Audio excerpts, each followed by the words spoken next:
Përshëndetje miq, ju përshëndes unë Mimoza Elezi. Vazhdojmë leximin e Syreti Defteri Sanxhak Arvanit, pra të defterit Arvanit. Defteri i viteve 1431-1432 është defteri më i rëndësishëm për sa i përket regjistrimeve të trojeve, të territorit, të popullsisë dhe të ardhave shqiptare, sepse janë dokumentet më të hershme që mund të gjejmë në arkivat osmane mbi trojet shqiptare. Patjetër që këtu nuk kemi të gjitha të dokumente që neve supozojmë dhe dëshirojmë që të kemi, sepse në ato kohë territori shqiptar nuk ishte ende në suntimin e plot të perandorisë osmane, kështu që kemi disa regjistrime të atyra zonave ku perandoria osmane në vitet 1430-32 kishte efektet e saj. Sot jemi tek nahia e Himarës. Pra, në këtë defter, në këto regjistrime do të shikojmë përbërjen e fshatrave, përbërjen e popullsisë, të ardhurat e asaj kohe dhe gjithashtu do të shikojmë emrat e fshatrave, ku disa nga fshatrat kanë ndryshuar emrat, disa nga fshatrat ekzistojnë edhe sot dhe disa nga fshatrat janë zhdukur ose fshatrat të vegjël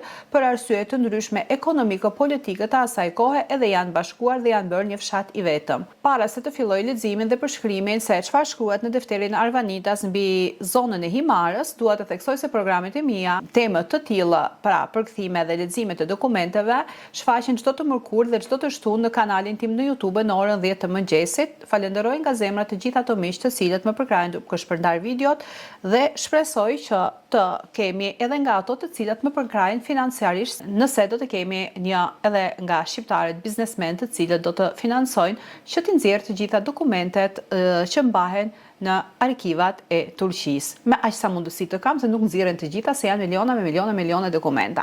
Pra vazhdojmë leximin e defterit Arvanita. Sot do të vazhdojmë me timarin e Himarës. Jemi në faqen 4 të defterit Arvanitas dhe jemi në mesin e faqit 4 dhe këtu do të shikojmë nahien e Himarës. Himara në ato kohë ishte një nga zonat kryesore të Shqipërisë.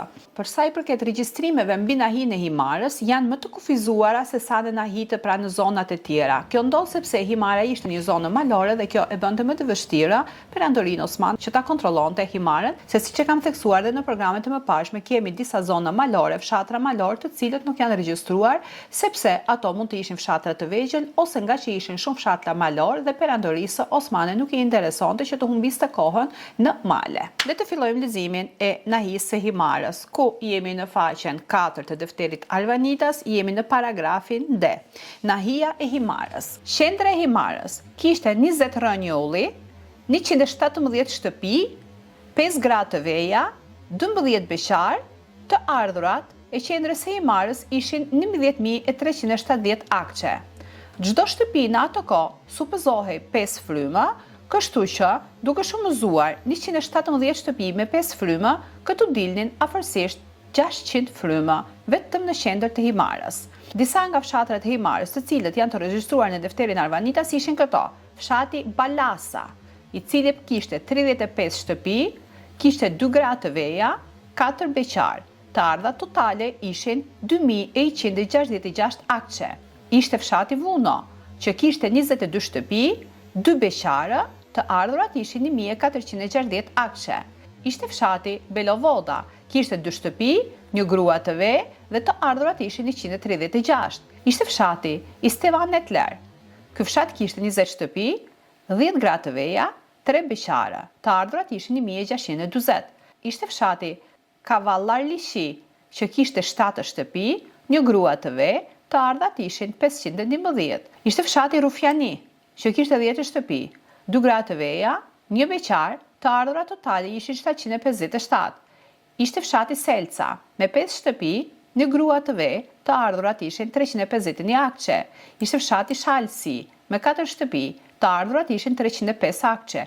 Ishte fshati Kirderiani, me 7 shtëpi, 1 grua e ve, të ardhurat ishin 496 akçe. Vendet e tjera të Himarës ishin Hotishtë, që ishte gjysmë fshati, Kapani, që ishte gjysmë fshati. Gjithashtu kishte Çifliqe, kishte toka bujqësore, që më tepër këto gjindeshin në Podre, ajo Peterlish, që quheshin edhe gjysmë fshati. Pra totali për Himarën ishte 10 fshatra, 5 mezëra, pra 5 çifliqe dhe tokë bujqësore, 229 shtëpi, 23 gra të veja, 22 beqar, të ardhurat totale ishin 19.192. Çdo shtëpi llogarit e 5 frymë, 229 shtëpi, kur i shumëzojmë për 5 frymë, dalin rreth 1145 frymë. 7 fshatrat më tradicionale me rënje që në lashtësi që burimet për këto fshatra mund t'i gjejmë edhe në burimet bizantine ishin fshatri Balasa me identifikim Palasa. Forma osmane ishte Balasa, është varianti fonetik i Palasë. Fshati Vune, që shuhet Vuno. Fshati Selce, që sot njihet Shqeparo, pra Selca e vjetër e Shqepariotit.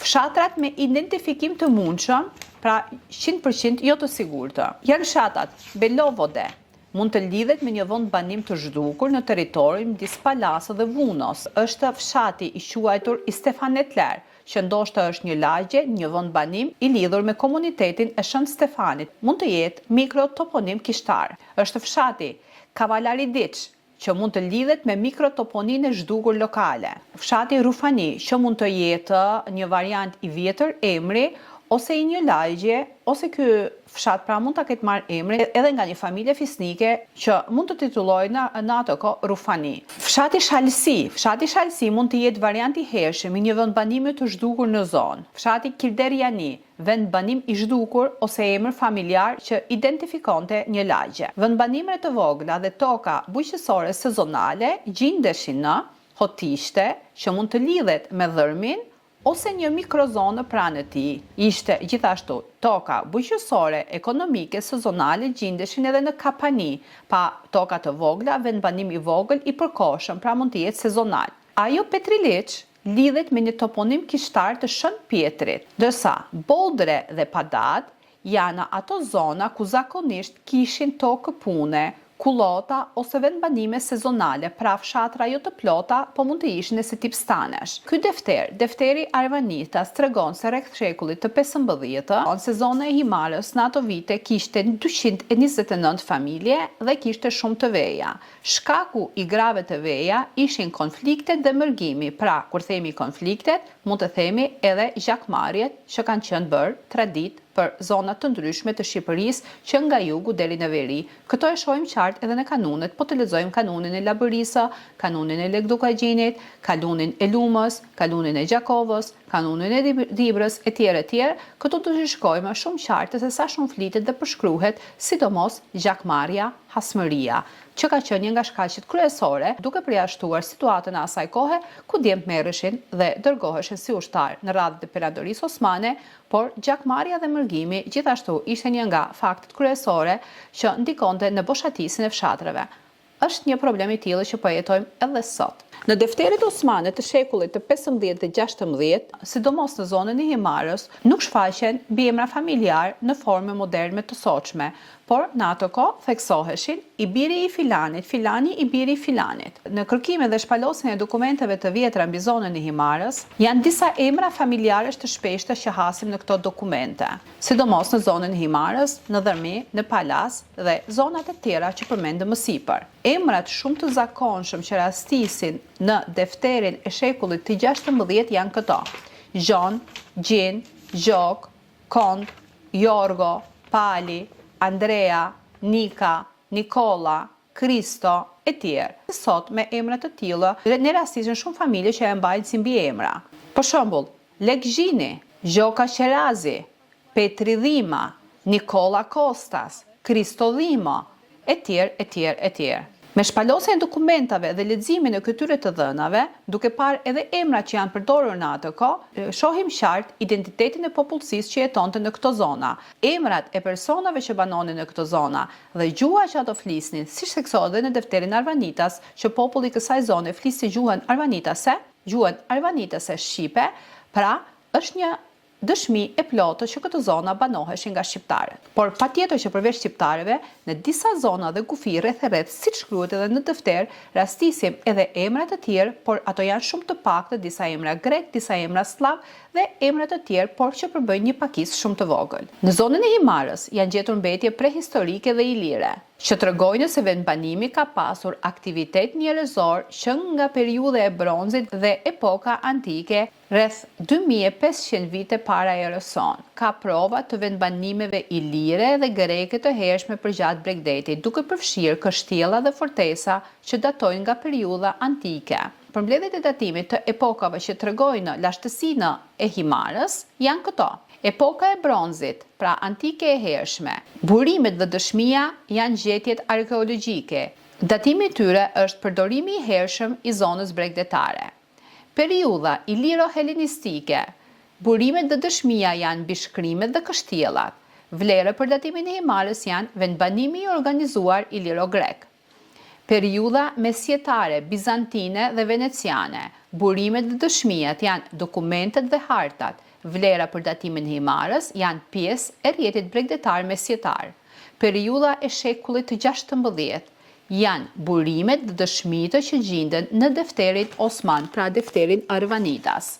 Vlera për datimin e Himarës është Himara si një qytet i konsoliduar administrativ. Gjithashtu, dua të shpreh disa emra nga historianët dhe arkeologët të cilët kanë bërë studime dhe kërkime mbi zonën e Himarës dhe patjetër që është mirë që çdo kush të përvetotsoj burimet e tyre dhe librat e tyre që të marrim sa më shumë informacione mbi trojet shqiptare që, siç e dim, pjesa më e madhe e Çamërisë dhe e Epirit sot i përket Greqisë. Por, siç theksohet edhe në defterin Arvanitas, pra Arvaniti, që këto zona ishin zona që flisnin gjuhën shqipe dhe emrat e banorëve të këtyre zonave ishin emra shqiptar, pra këto zona banoheshin nga shqiptarët dhe siç e shohim edhe nga gërmimet arkeologjike të historianëve dhe arkeologëve të ndryshëm, janë gjetur gdhëndje prehistorike që i përkasin viteve 2500 para erës tonë, që aty janë gjetur gdhëndje me prejardhje ilire. Disa nga arkeologët dhe historianët të cilët kanë bërë kërkime mbi Himarën janë këto: Domenico Mustilli, arkeolog italian i cili kryen gërmime të hershme në një shpellë në zonën e Himarës që zbuluan prova banimi që datojnë në epikën e Neolitit të ri, pra të viteve 3000 para erës sonë. Këto gërmime konsiderohen si kërkimet më të rëndësishme arkeologjike për zonën e Himarës dhe japin bazë për studimin e vendbanimeve shumë më të hershme se periudhat historike që ne flasim sot. Një historian tjetër është Luigi Maria Ugolini dhe Gardini.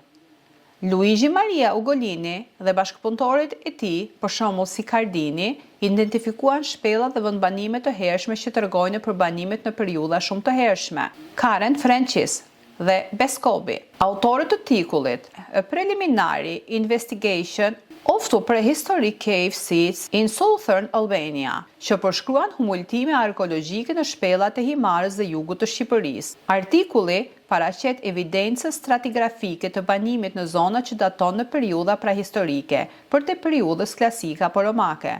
Në këtë artikull përshkruajmë vlerësimin e dy vendeve prehistorike të vendosura brenda zonës bregdetare të Shqipërisë së jugperëndimore, të hetuara fillimisht nga prehistoriani italian Luigi Gardini në vitet 1939. E para është një vend shpellë në qytetin e Himarës, e dyta një stresh këmbore në malet Akrokeraun në veri. Hetimet në të dy vendet zbuluan prova të shtresuara të aktivitetit prehistorik që datojnë nga mesi i Holokenit. Dhe këtë mund ta gjejmë në Universitetin Cambridge Press. Në gërmimet arkeologjike të vitit 2020, në zonën e Himarës u gjet një varrezë prehistorike që i përket periudhës së bronzit, që është një nga sitet më të rëndësishme të këtij lloji në vijën bregdetare të Himarës.